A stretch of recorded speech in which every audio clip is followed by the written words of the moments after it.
ADV, sejam muito bem-vindos a mais um ADV Responde. Lordelo, meu diretor, me manda aí qual é a pergunta de hoje. Como conseguiu criar coragem de largar o caminho seguro para empreender? Como criar coragem para largar o caminho seguro para empreender? Eu tenho uma palavra que resume a coragem, que é planejamento. É absolutamente impossível você tenha coragem e segurança de largar algo seguro para se aventurar no empreendedorismo jurídico, que é uma aventura, é cheio de altos e baixos, e a gente precisa saber estar preparado para lidar com esses altos e baixos, mas sem um planejamento bem feito, isso fica muito difícil. E obviamente que a gente fica com muito menos coragem. Porque quando a gente tem um planejamento construído, a gente consegue visualizar o nosso caminho. A gente tem um plano A, tem um plano B, tem um plano C. E eu vou dizer uma coisa pra você. Se você é formado em direito, se você tá hoje tendo a possibilidade de advogar, de exercer sua atividade de alguma forma remunerada, não tem como dar errado. Não tem como dar muito errado. Se as coisas não saírem da forma como você espera, você tem como ir para outro caminho, é possível. Não tem problema nenhum. Que você, poxa, realmente minha ideia de empreender na advocacia nessa área não deu certo, nesse lugar. Procura alguém para advogar em parceria, para se associar a alguém. Procura uma outra área, muda de área. Não tem como dar errado, 100% errado, não tem como. Então você pode pegar um caminho que pode dar errado para o que você imaginou, para sua expectativa, para o seu sonho, o seu desejo, mas nada que vai lhe deixar passando fome, porque você tem o seu emprego, você tem como construir, conseguir as suas coisas. Mas é óbvio que se você tiver um planejamento para isso, você vai ficar muito mais seguro. Então planeje. Quando eu decidi que eu queria empreender na advocacia, eu ainda fiquei 3 anos como contratada de jurídica interna de empresa. Então eu passei 3 anos juntando um pouquinho de dinheiro para conseguir abrir meu escritório. Quando eu abri meu escritório, eu não peguei dinheiro emprestado com ninguém, eu não peguei financiamento, eu não ganhei meu escritório de ninguém, meu pai me deu nada. Graças a Deus me deu minha educação. E sou muito grata a ele por isso, mas meus pais sempre me incentivaram muito a correr atrás das minhas coisas, e tudo que eu construí foi com meu dinheirinho suado. E consegui fazer isso através do planejamento. Óbvio que meu primeiro escritório foi muito mais simples do que o escritório que eu tenho hoje em Salvador. Foi com muito menos coisas, eu sequer tinha uma cafeteira. Eu queria ter uma cafeteira elétrica, eu via as pessoas postando no Instagram, tendo uma Nespresso, fazendo cafés bonitos, mas eu não podia me dar aquele luxo naquele momento. Eu tinha uma cafeteirinha daquela que era elétrica, mas fazia um cafezinho coado, sabe? E não tem nada de errado com isso. Hoje eu tenho uma cafeteira elétrica, mas eu tenho hoje, que eu posso ter hoje, sabe? Então a gente precisa saber também que a gente tem que pensar grande, mas para chegar no grande a gente precisa começar pequeno. E dando um passinho depois do outro para crescer. Tá? Você consegue isso se planejando. Então, nesses 3 anos antes de abrir meu escritório, eu construí esse planejamento, tanto um planejamento financeiro quanto um planejamento de negócio.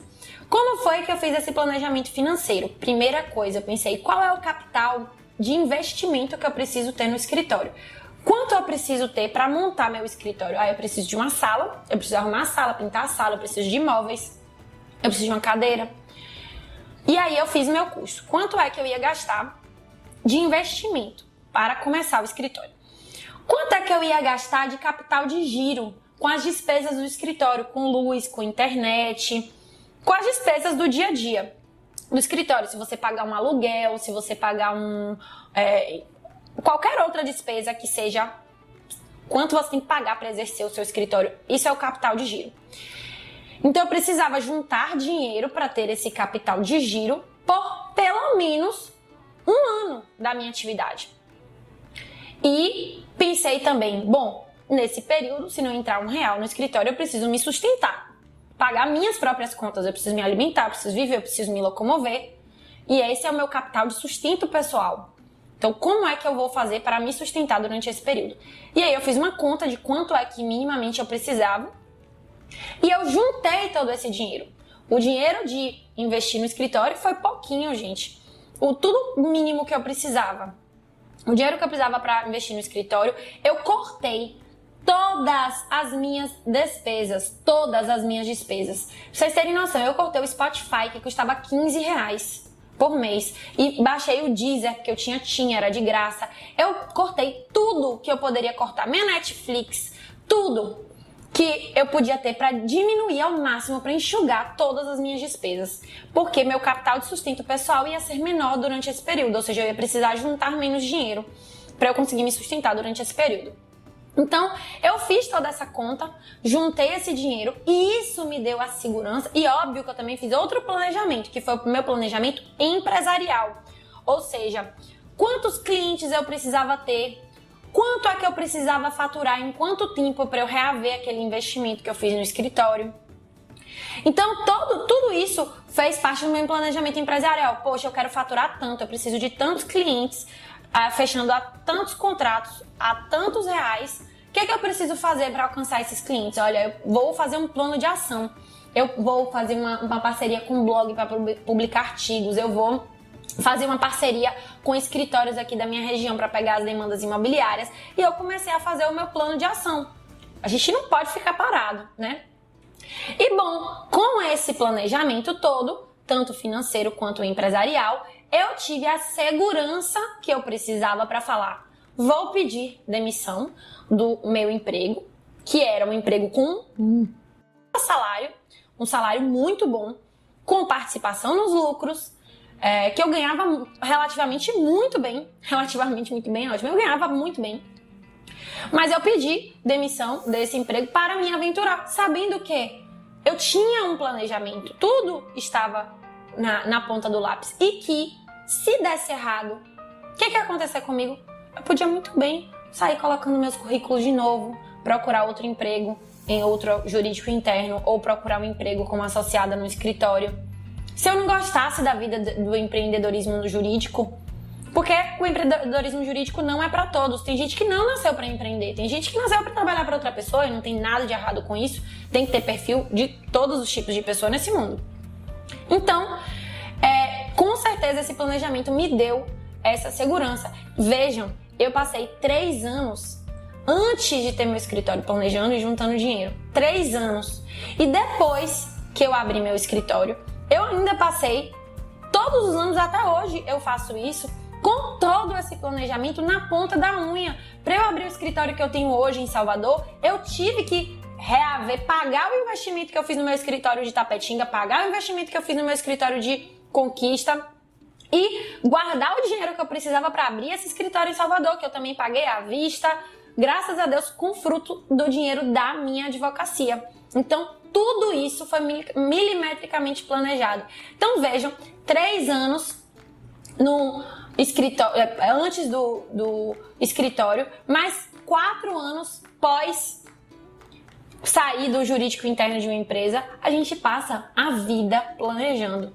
Eu ainda não cheguei onde eu quero chegar. Estou muito satisfeita com o que eu tenho hoje. E sempre estive, quando eu abri o meu primeiro escritório que não tinha minha cafeteira, eu estava super feliz com o que eu já tinha conquistado no momento. Então, baby steps, vai valorizando o seu processo, juntando seu dinheiro, se planejando, nada de ostentar, nada de ficar gastando rios de dinheiro. Viva 2 degraus abaixo do que você pode, sempre. Essa é a regra para que você consiga se planejar e investir nos seus futuros negócios. E com certeza aí você vai ter uma vida muito mais tranquila e sossegada, porque a advocacia é cheia de altos e baixos. Em um mês você ganha muito dinheiro, em outro mês você pode não ganhar nada. E você tem que ter um planejamento para no mês que você não ganhar nada, você conseguir viver, se sustentar, pagar suas contas, pagar suas despesas do seu escritório e tudo mais. É assim. Vida de autônomo, de qualquer profissional liberal é assim, tá? Mandem esses vídeos aí para pelo menos 3 advogados que você conhece, que podem se beneficiar com esse conteúdo. Essa é a sua forma de me ajudar aqui a continuar produzindo conteúdo que eu faço aqui todo gratuito nesse Instagram. e para que outras pessoas possam se valorizar, porque uma advocacia unida é uma advocacia valorizada. Todo mundo sai ganhando com isso, podem ter certeza absoluta disso. Não deixem de deixar o seu coraçãozinho aqui, de curtir esse vídeo, de comentar o que vocês acharam, de mandar perguntas lá no ADV Responde nos stories para que eu possa responder aqui. Beijo grande, até o próximo vídeo.